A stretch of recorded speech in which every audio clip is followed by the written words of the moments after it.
or in the cloud? Yeah. Okay. Okay. Here we go. So for those who don't know me, Michael Cantwell, the president of this august body we have here, Democratic Club of Delray Beach. And It's only July. what? It's only July. Don't what? It's only July. That's right. Can't be an August body, yes, I'm sorry. But before we begin, we have one candidate and one possible candidate for 2024 for the Florida legislature, and it is never too soon to start running. It's never too soon for us to be getting out there and getting people registered and re-enrolled. So every entrance is running. and Deborah's been around a while. She ran, I think, in the crazy race back for May when we had the most chaotic candidates night I think I've ever seen, with people grabbing mics from each other. And she was one of the 4 candidates running for one seat, right? Yeah. So anyway, why don't you come up and give a spiel? And I don't know why you're not going to be showing on the screen, but we don't have that many people invited anyway. I got her. My name is Deborah Tendrich. I am running for Florida House District 89, Dcdb. Right now, I do have a Republican opponent, but no Democratic candidate opposing me. We're going to try to keep it that way, so all the funds can go to the general election. So we're going to try to just spread the word that I'm running. I'm a very good candidate. I have a lot of support, and I did a lot of conversations before I actually said yes, I'm going to do this. And I have a lot of support before I filed. Right now, the reason I'm running is because I have a lot to run for. I'm a mom, and my daughter is to public education. She's 14, going into high school. With all the changes in the education system, I definitely want to be part of the conversation. I run a nonprofit for our few families who can't afford to eat. So every day I'm putting food on people on their plate who can't afford to eat.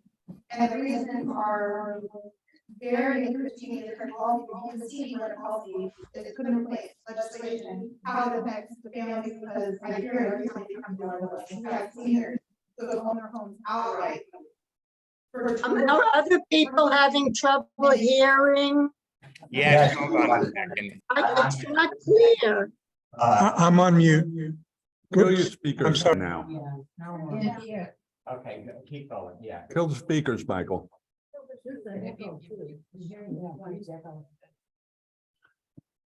We have families, seniors who have owned their home outright with no mortgage for 40 years, and they are losing their homes because of their property insurance and their HOA fees and their condo assessment fees. And when you're a homeowner being priced out of home ownership, we have a problem. Everything that is coming down on us right now, I have a personal connection with, and I don't think that people believe to be trampled on.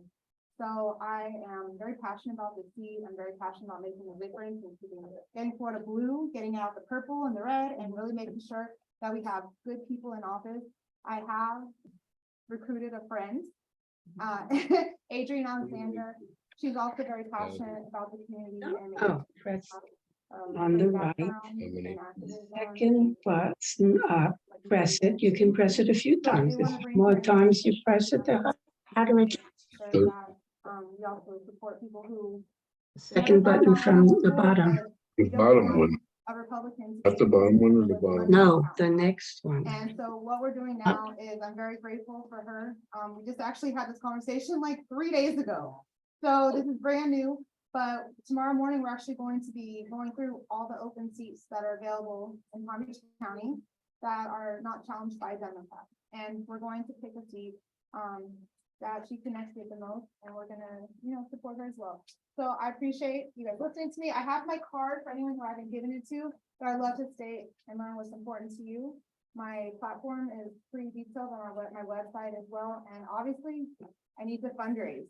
So if anyone's able to even just give $1, the maximum, is 1,000, but fundraising for candidates right now is really important for us to be able to even go against a Republican candidate at this time. So I appreciate your time. Thank you so much. Oh, we have a question. My question is, I saw in the news today, like 5,200 teacher positions available. How much time is that the highest rate over all the other counties? Why are we the highest rate of positions that need to be filled? So I actually feed a lot of families that their income is a teacher's salary. It's very important for us to evaluate what the salaries are for the teachers, that their benefits are comparable with other cities and how their treatment is. Right now, with the fear, Palm Beach County, they said in the board meeting yesterday that luckily we haven't banned any books, but the pressure on what you can say, what you can teach, Palm Beach County is very diverse.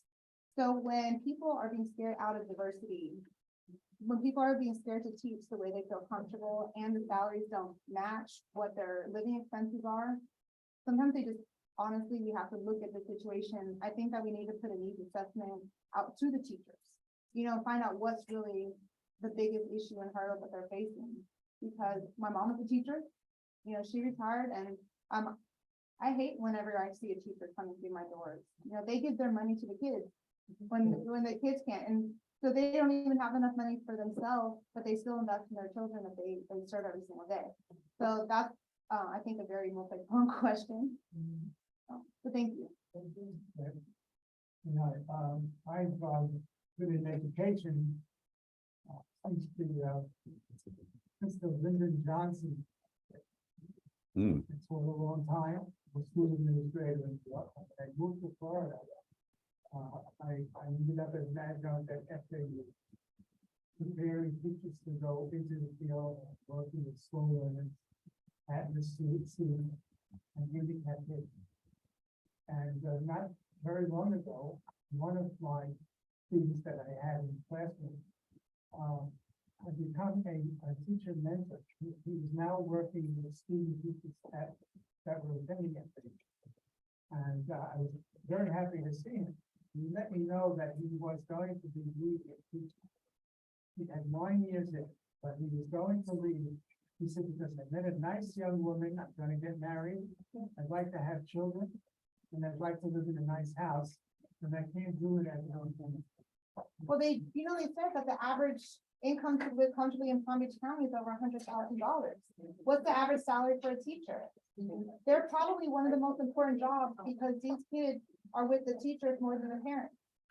So, that is definitely a conversation at the board meeting. Also, salaries came up. And how do we allocate money to make sure that we can not only recruit good teachers, but keep the ones that we already have? Well, the students won't be there very long. We can stop. We won't be there. Yeah, we really got to get through it. People from Texas. Yeah. Adrian, Oh, just 2 minutes. I took more time, sorry. 30 seconds.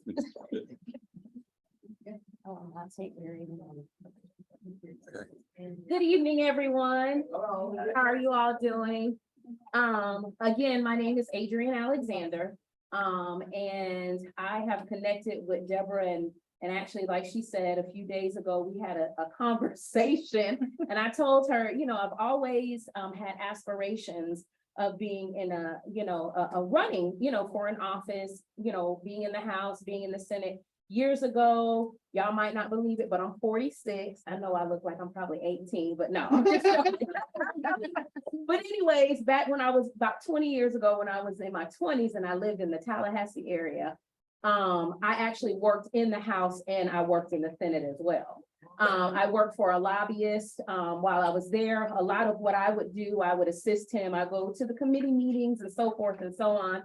But anyways, at that moment in time, I remember being in the chamber, session is going on, they're going through everything. And I was like, are these people really paying attention to what's going on here?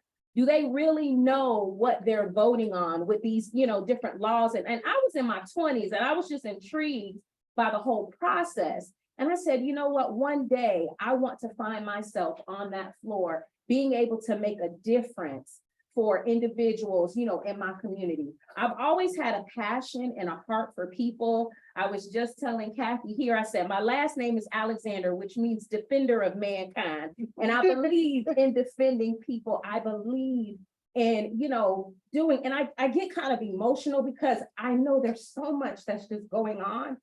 And so many people just don't have what they need, just even the bare essentials, that I just want to be in a place, in a position to be able to make an impact. So that's why, I'm here today, wanting to learn more and position myself. So if I do decide to make that decision, that at least, I kind of know the avenue and the way to go. So I thank you for, hopefully I didn't talk too much, but. Yeah, good. But anyway, That was perfect. thank you. Thank you for coming. I very briefly, Greg's been here. Hey, guys, I'm Jody Young. I'm the campaign manager for Greg Lehrman, who's running for Dave Ehrenberg's open seat at the state attorney's office. Some of you met Greg last month, and he sends his regrets he couldn't be here because of another event tonight. But I will leave his cards up front here if you guys didn't get one last month. If you have interest, next Tuesday night, the Boca del Rey Club is sponsoring a Meet the Candidate night with Greg and his one opponent so far in the race. Yeah, and you'll be able to ask questions of the candidates and hear where they stand on different issues. So we'll be willing to debate our opponent any day of the week. So, Greg, okay, and that's good because, What time is that? 7:30. okay. Yeah, no, I'll be in touch, because we'd like to get you both there. Okay, so, let's get started.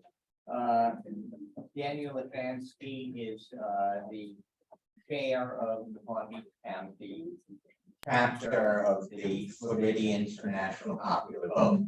I don't know, I'm sure most of you are familiar with the concept, but he's got a presentation that will go in more detail. Daniel spent 23 years in law enforcement on Long Island. What part of Long Island? Nassau County. Nassau County. Mm. Sure, there's some Nassau County people here. Yeah, We'll play geography later. And he's a retired attorney, obtained his law degree shortly after joining the police department. He and his husband are who's a theater actor and director, have lived in Palm Beach County since 2004. Beat me by 10 years. And without further ado. You have to give me share. Can you, Yeah, let me, before you just give me share on your screen? oh, okay. I don't have share yet. I had it, but it's Oh, gone. okay, right, sorry. Let me,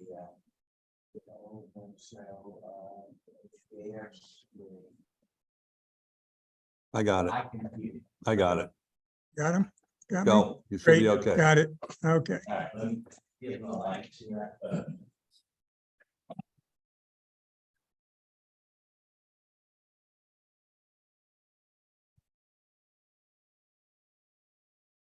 Let's make sure it works. Come on. Okay.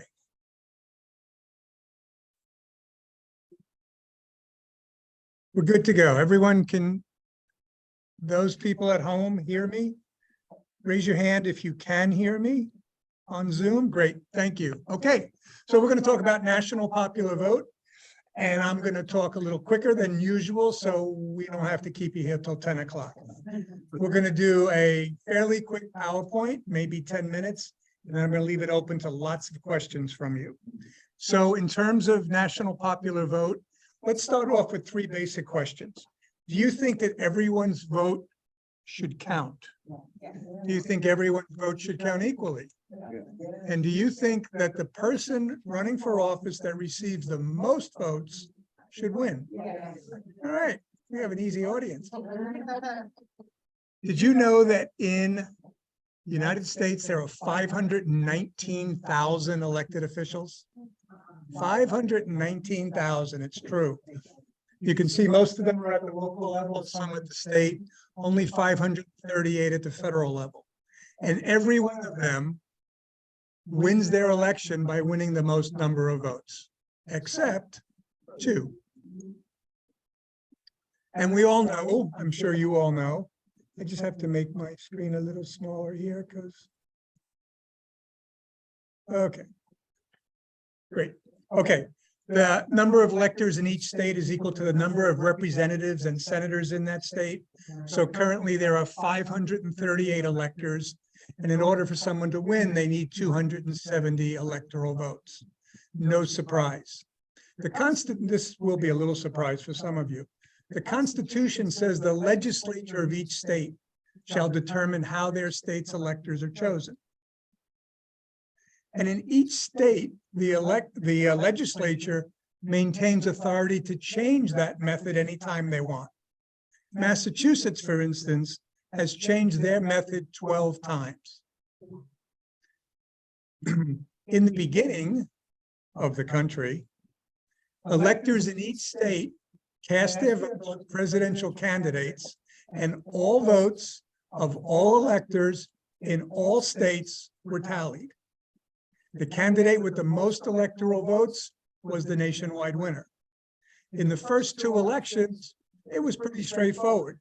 George Washington ran, he won unanimously. He got the vote of every elector.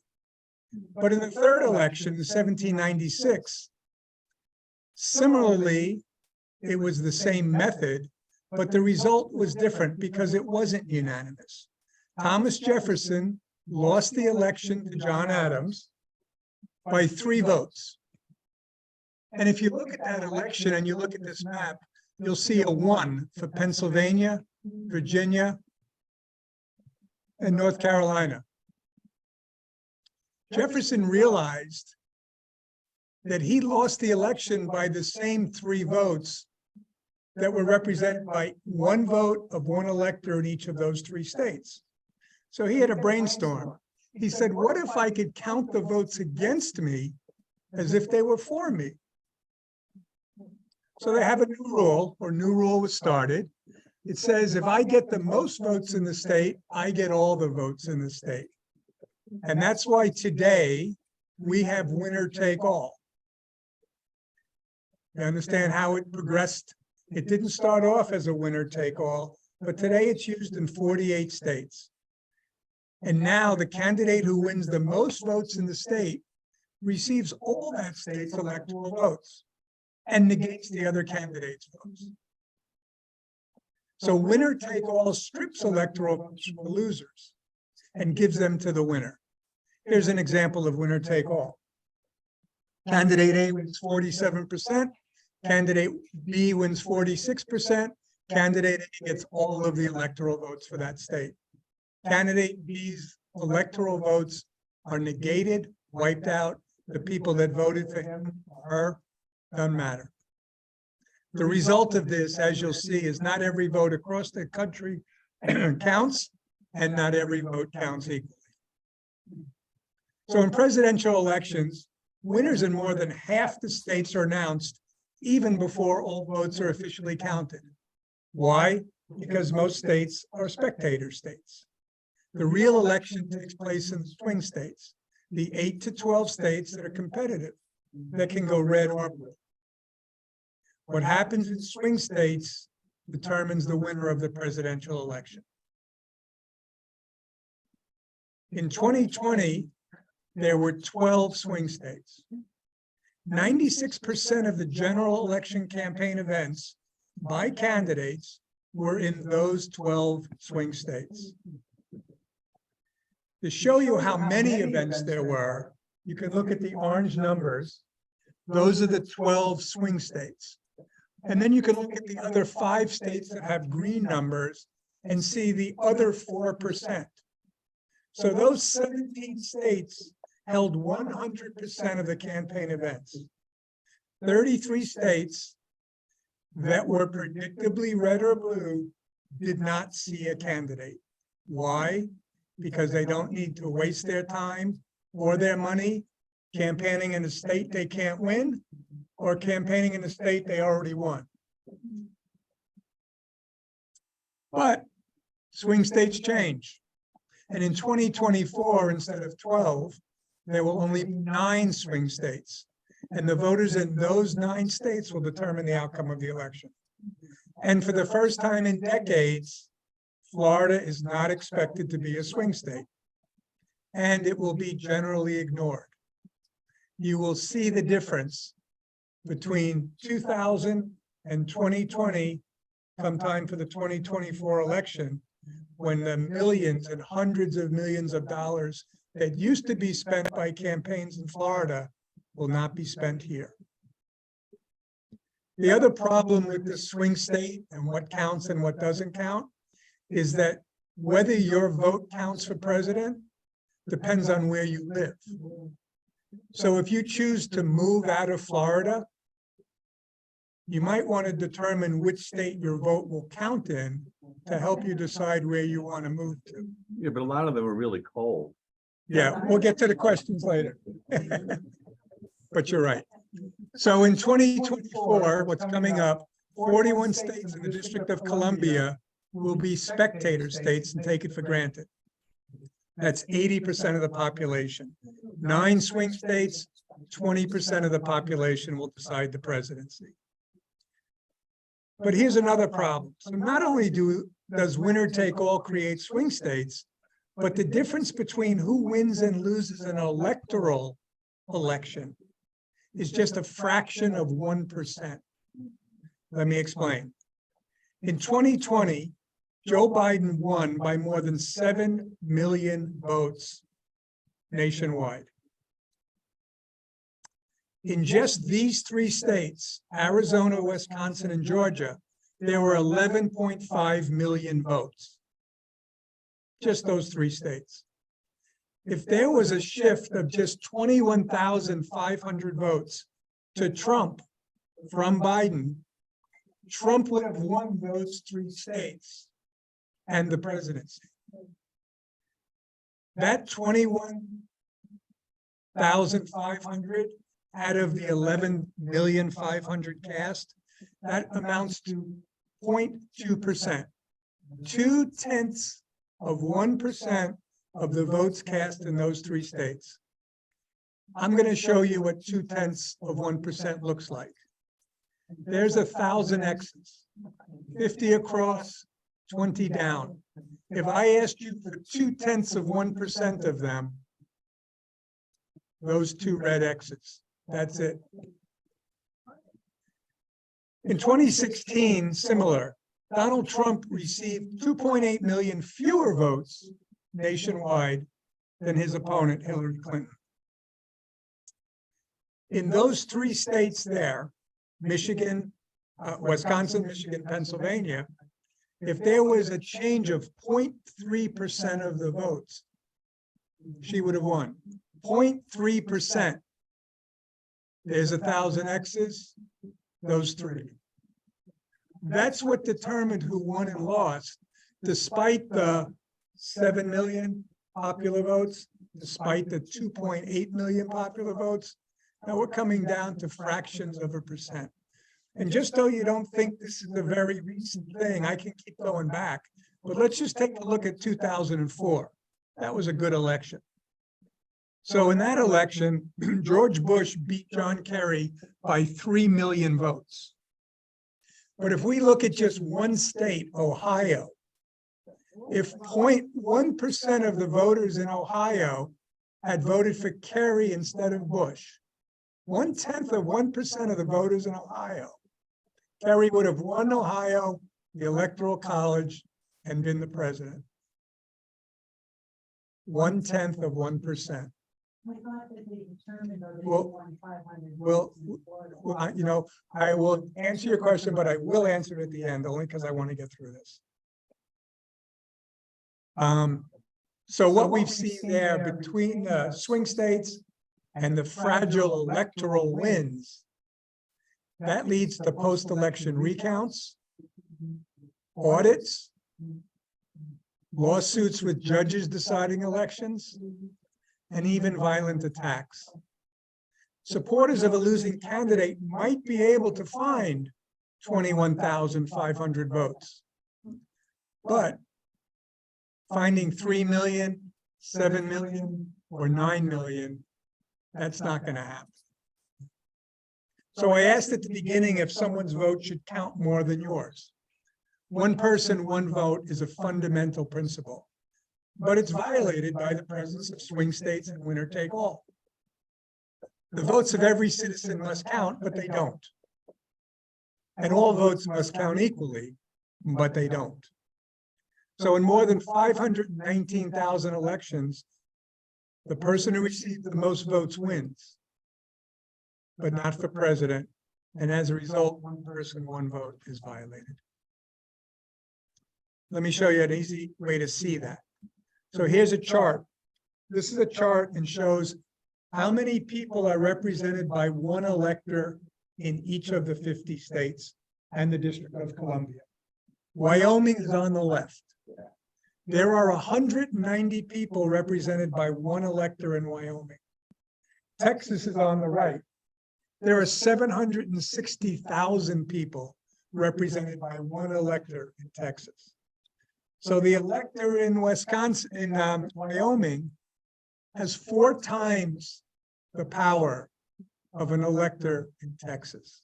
Said another way, the people in Texas are represented 25% of the people of Wyoming. Let me show you how that looks in Florida. If we looked in Florida, you'd see these 9 states on the left have the same number of electors as Florida. Those 9 states taken together are 30 electors. Florida has 30 electors. Those 9 states taken together have 7 million people. Florida has 22 million people.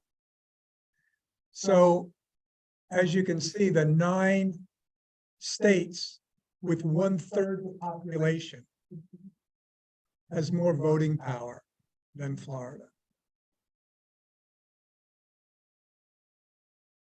So how do we make every vote count and every vote count equally, not just swing state votes? The answer is the national popular vote. It's an interstate compact by states who choose to participate. Those states agree to change how they award their electoral votes. And they guarantee the presidency to the candidate who receives the most popular votes in all 50 states and the District of Columbia combined. Some of the features of the National Popular Vote Interstate Compact are it respects states' rights. It does not change the Constitution. You remember earlier I mentioned that states can determine how their electors are awarded. States can change that at any time they want. Well, we're not changing the Constitution. We're simply changing the way a state determines those electors. Candidates will campaign in every state because candidates need everyone's vote. Candidates will move towards the center on policy matters, again, because they need everyone's vote. And national popular vote is supported by Democrats, Republicans, and more than 65% of the population. To date, the national popular vote has already been enacted into law by 16 states and the District of Columbia. The current total is 205 electoral votes. 2 more states are likely to pass it. That will bring the total to 224. And from there, just 46 more electoral votes will be needed to reach 270.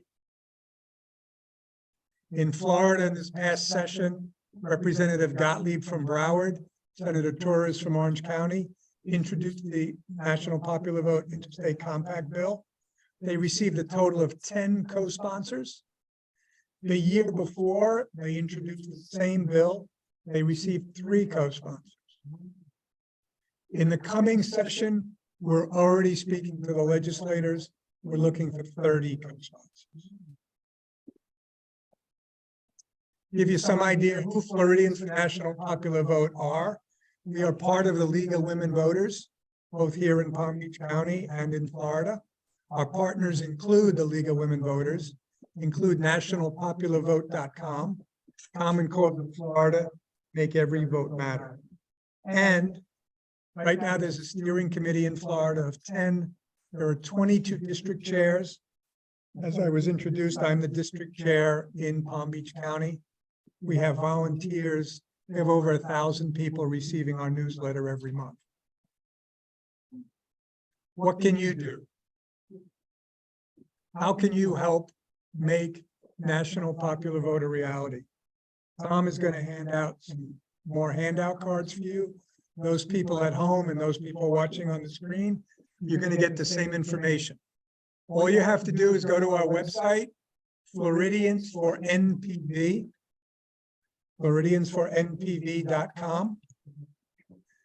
First thing you can do is send an email to your legislators. All you have to do is click on the link, put in your zip code. It will automatically come up with a default letter, fill in your information. You can change the letter, send it as is. The more letters we get sent, the better off everybody is. Second, sign up to receive our newsletter. Again, click the link, put your name in, put your email in. You'll get our newsletter, you'll get up to date on what's happening with National Popular Vote, not just here in Florida, but across the country. Third, become a member. It's really simple. Just click on it. Say, I want to be a member of Floridians for National Popular Vote. From there, you can decide how active you wish to be.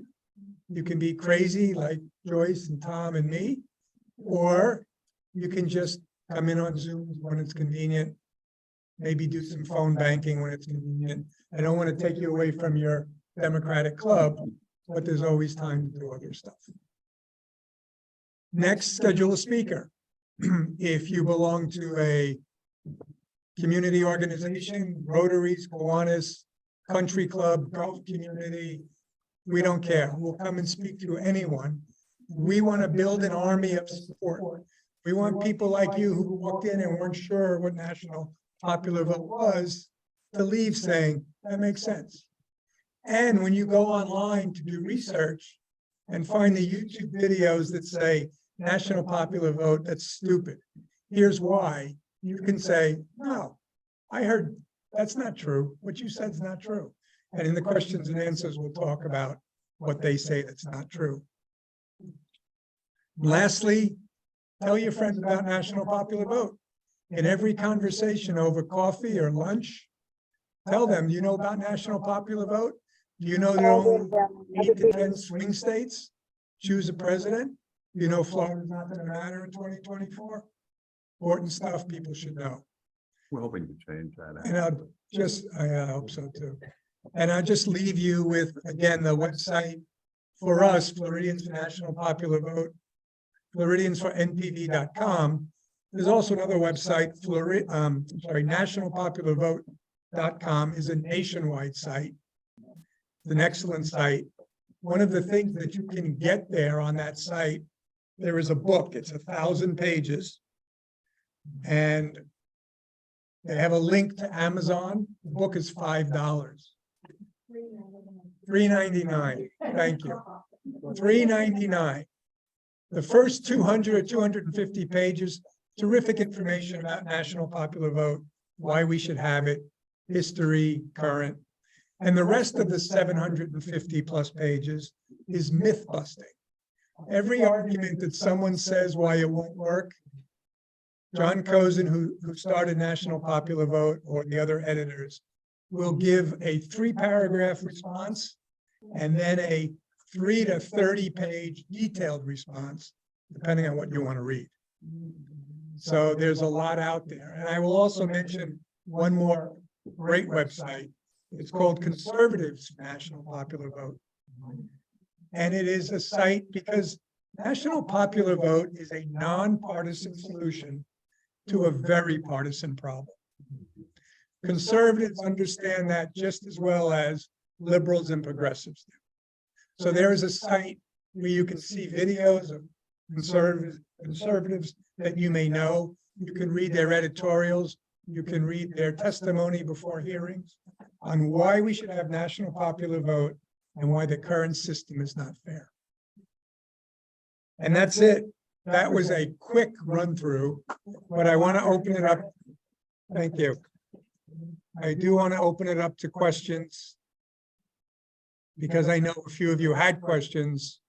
I didn't want to stop and go through them because we never get through it. So, yes, What's to stop the state legislature from deciding suddenly, oh, we may lose, our candidate may lose, and so we're gonna pull out of it? good question. Do I have to respond to the people here? They should be, if you're unmuted, I'm unmuted. yeah. No, I mean, the question. They heard it. Okay. They can hear from you. Okay, so the answer to that is, for a state to get into the national popular vote, they have to pass a law. The National Popular Vote Interstate Compact is 888 words. It's the same 888 words that's been there for the last 12 years. There's no discussion about changing a bill or having the Senate bill. No, it's just one bill, either take it or leave it. If they take it, that means the Senate passed it, the House passed it, and the governor signed it. And once they do that, in order to get out, they have to pass a bill to revoke it.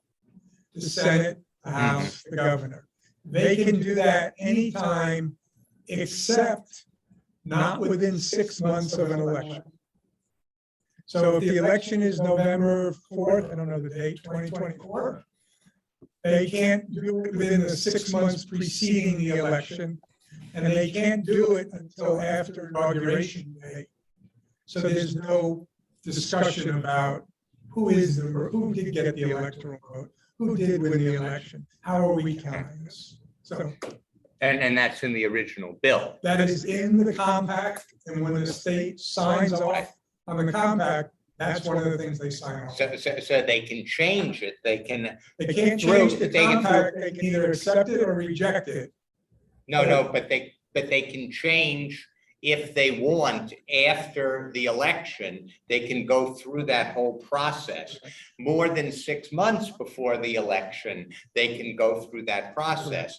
But they can't go through that process in that window, which means that, maybe a year before or 8 months before they send that. So just based on what's happening in the states that have gone through it, what will probably happen is as we get closer to 270, more states will come on, and more states will come on. It will reach the point at which when the state wants to get off, it won't matter, because we'll be far ahead of 270. Right. And here's the reason for that. Florida is a great example. You talk to a Florida Republican legislator, and understand we're nonpartisan, but we know who's not in favor of this in Florida. By the way, Republicans in Michigan are in favor of it. Yeah, Okay, so this is a Florida thing. Florida Republican says, I don't like national popular vote, and we respond, that's fine. It's gonna get passed anyway with you or without you. And once it gets passed without you, the votes of the people in Florida won't matter. And then they're gonna ask you why you didn't vote for it. So that makes them think a little bit. So states aren't going to be getting out of it. I'll just give you one more example. Colorado passed it in 2020. They had a change in their legislature. They decided, we don't like this. But rather than try to pass a bill and get rid of it, because they had a Democratic governor, they decided to put a constitutional amendment up.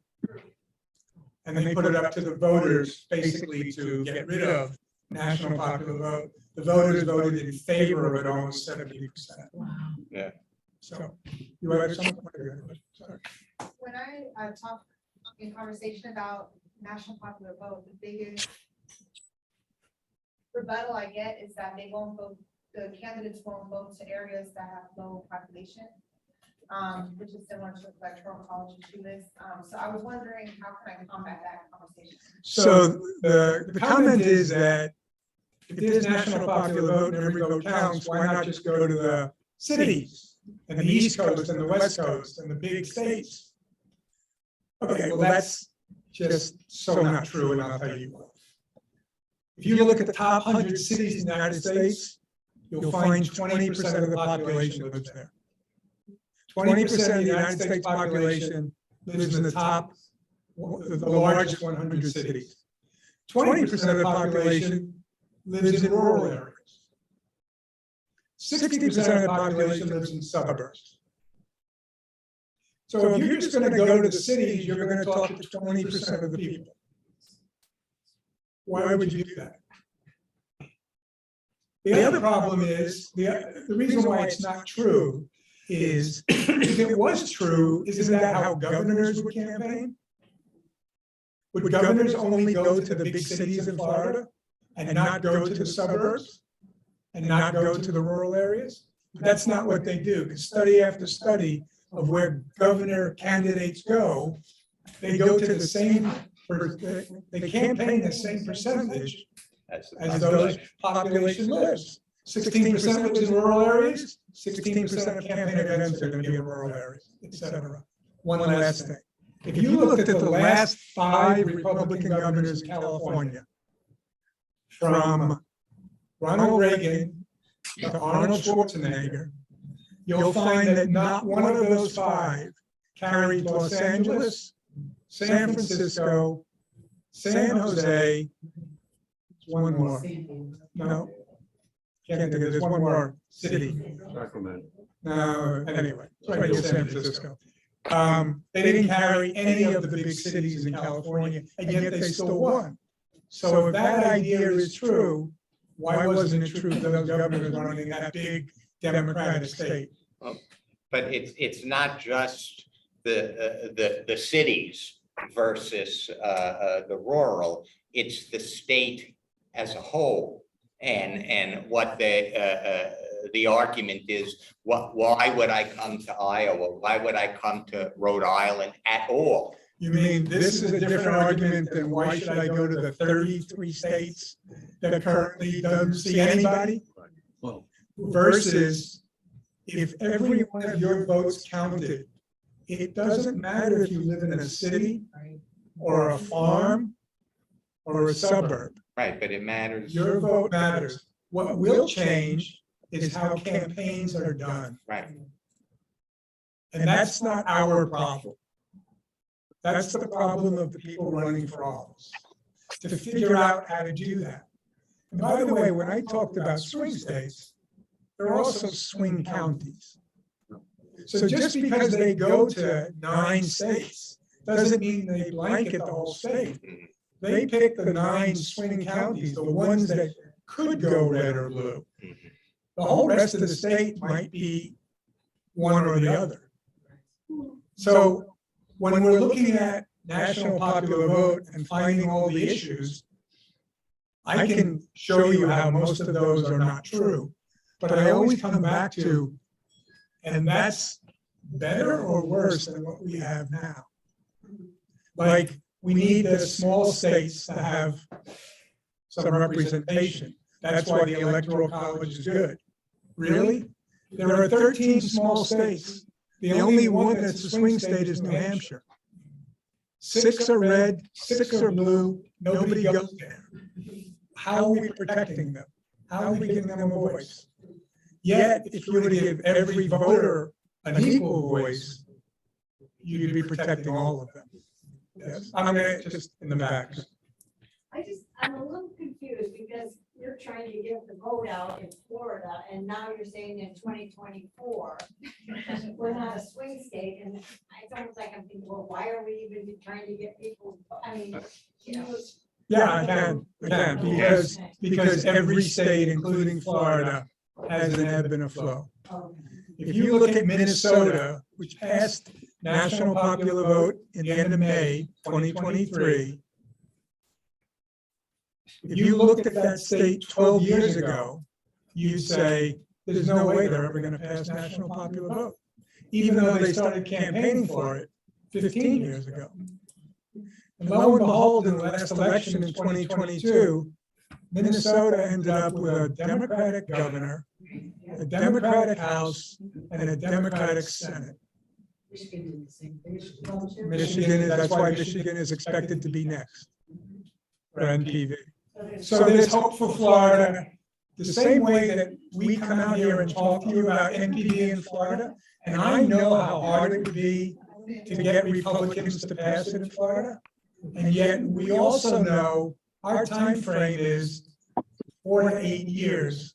We expect Florida to come on board, whether it's Republican or Democrat, because the rest of the country will be on board and Florida will have to come on.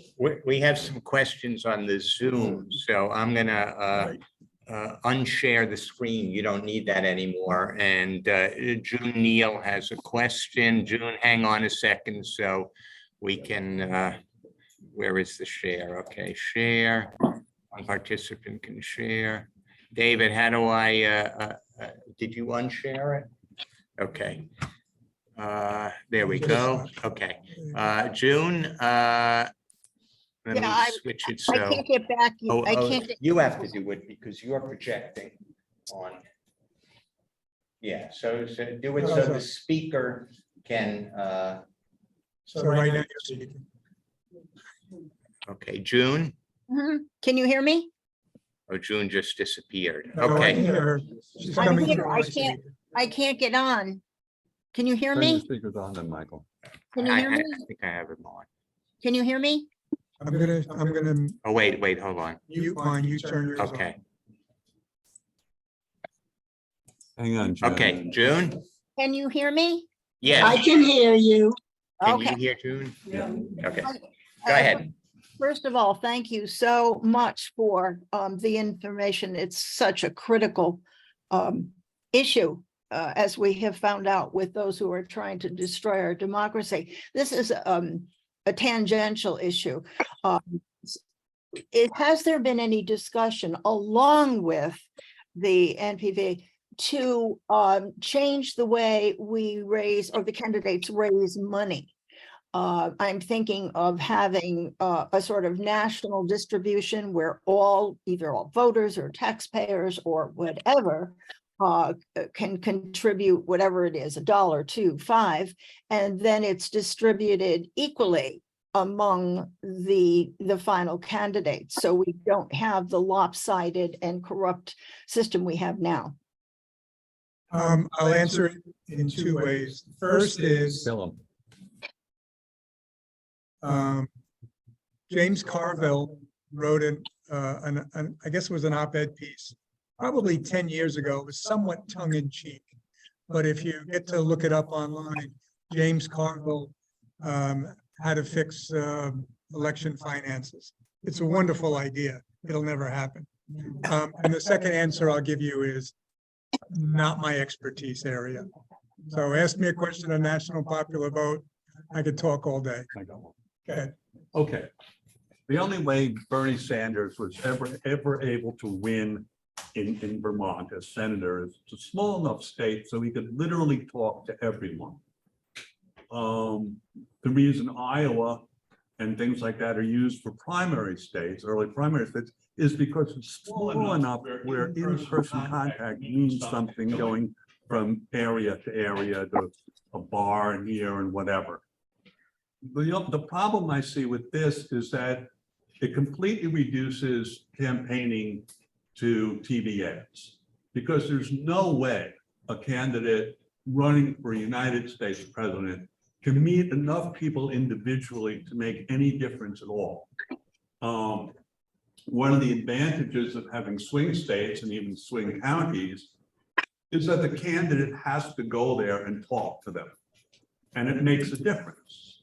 And while I totally love the idea, it seems to me that it's just removing campaigning from any in-person importance to only, only being online, only being tons of TV ads. Yeah, I don't agree. I think people will become very creative in how they campaign. I think you might see more surrogates than you see now. And I think it's going to open up a whole new realm in how this country works. But if you go back in time 100 years, and then go back 100 before that, people didn't campaign the way it's campaigned today for a whole host of reasons, including electronics. So I don't know what's to come. I still think what we do now is not fair. It's not right. And I'm willing to say everyone's vote should count equally. And it's up to the candidates to figure out how that's going to happen. Now, one of the things that national popular vote will do is it will bring candidates to the middle. And maybe a little bit like ranked choice voting makes candidates nicer to each other. Maybe national popular vote will have that same result. I don't know, but I think it's time to try it. But it doesn't seem to me as if there's any option. You know, there is no, there's no way a constitutional amendment is going to happen. The And League of Women Voters has just come up a month ago with their new plan. The League of Women Voters has been in favor of abolishing the Electoral College for quite a few years. It knows it's not happening. They actually have a 50-year plan to do it. That's how far they have to go out. And who knows what's going to happen in 10, 20, 30 as they get closer. But part of what the league did is they said, we're willing to have a 50-year plan, but for the initial now, yeah, we want the national popular vote. I'm good. in terms of Democrats or Republicans supporting it, when it happens that the popular vote winner is the loser of the Electoral College, it's been a Democrat. So, I mean, if I were a Republican, not that I could conceive of that, but let's just say Republicans, I can see them saying, well, I don't want to do it, you know, because each time it's happened. And I remember with Gore, they were initially thinking that he might win the Electoral College, but lose the popular vote. So just to answer, you started to ask me before, Gore lost by 537 votes in Florida, but he won by 527,000 votes nationwide. Yeah. Exactly. And that's before we counted Florida. And 90,000 people in Florida voted for Ralph Nader. Yes, so had we counted the Ralph Nader votes, Yeah. and maybe some people think if we, anyway, that election could have been different. Now, I will tell you that in talking to a conservative who is very much in favor of national popular vote, he says, baloney. In 2000, if we had national popular vote, George Bush wouldn't have been spending all his time and money in Florida. He wouldn't need it. You said 3 million, he went by He- 3 million popular votes. He'd be out. No, I'm talking about in 2000. Not 2004. He says, you know, George Bush lost nationwide. He says he only lost because he was spending his time in Florida. That's the vote that counted and won him the election. But if it was national popular vote, he would have been out over the whole country, and Gore would not have been beating him by 527,000. So people have different perspectives of how national popular vote's going to help them or their side, their party. Sorry, which are the next, which are the ones that are gonna put us over to 70? So Michigan is next. That'll bring us to 220. Maine, hopefully will be after that. That'll bring us to 224. After that, there are a few states.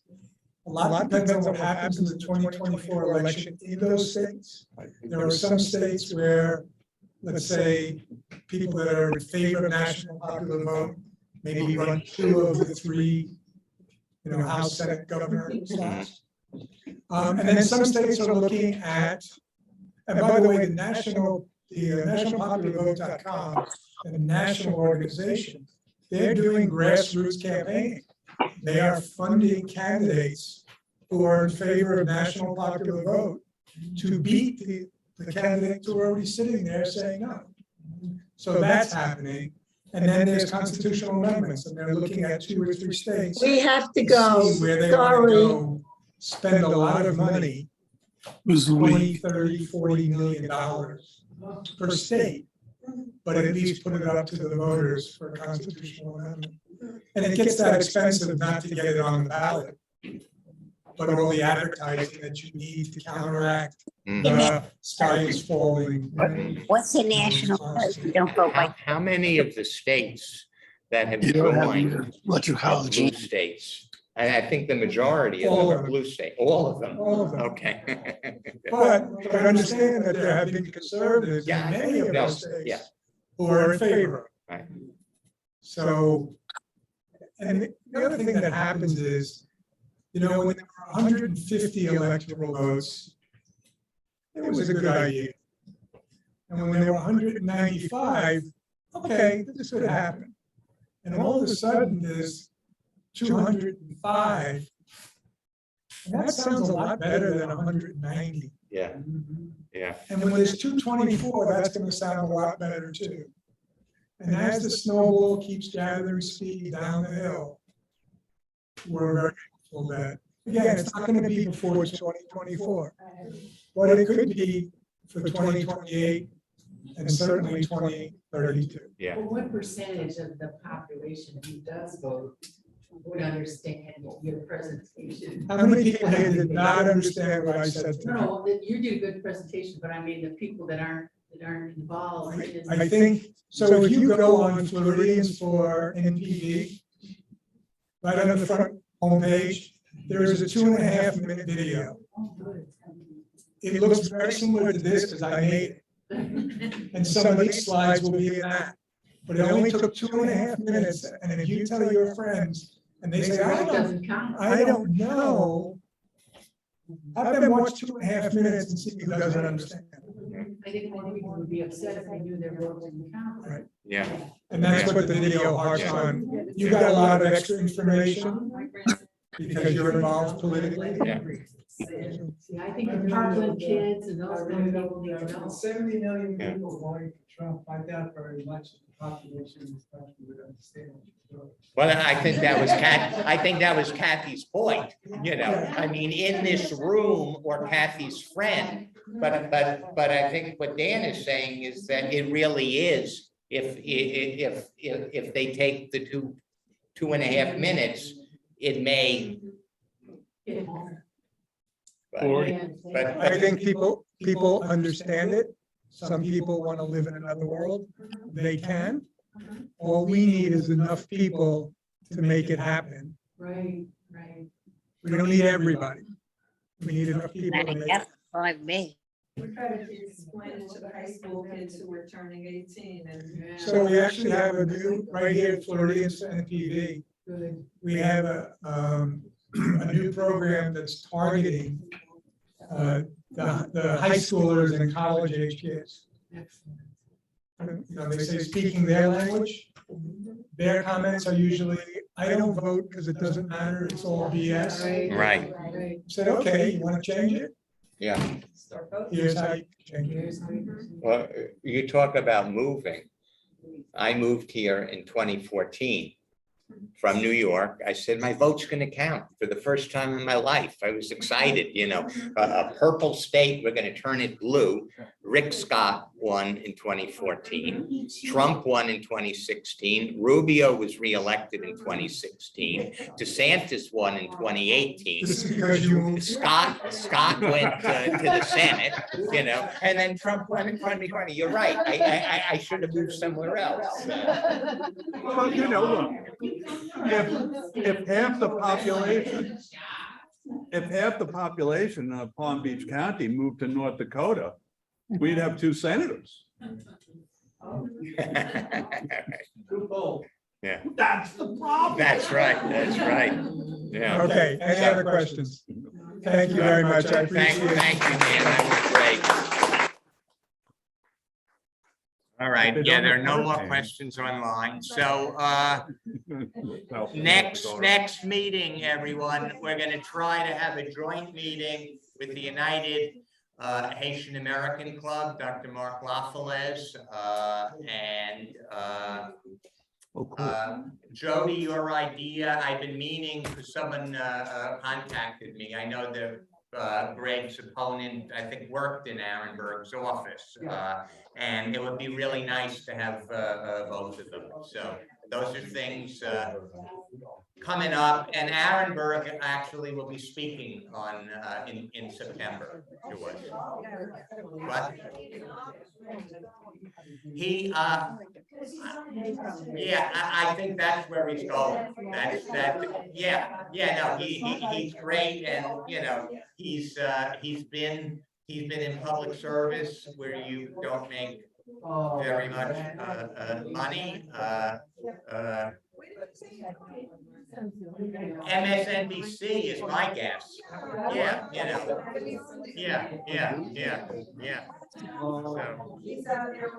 I know, yeah. Come over here, it's Yeah. easier. David, shut us down. Okay, if I can. Bye, everyone. Well, wait, we got to make sure, we have Jack, Yeah. Irene, John, Jack Hazen, Irene Wernick, Jack who? Jack Hazen. Who? Jack Hazen, K-A-Z-A-N. You don't know him? Irene Wernick, John Page, and June Neal are the only ones who are left. Okay, kids. Goodbye now. Goodbye, everybody. Oh, no, you have to shut it, Michael. But you started it. You have to shut it down. Okay, where do I shut it down, sir? Oh, On the leave meeting part. they're all gone. Joy Howell was on Zoom. June was on Zoom. Right, leave meeting. What? Leave meeting. On the bottom right of the screen on that. Click that, end meeting for all.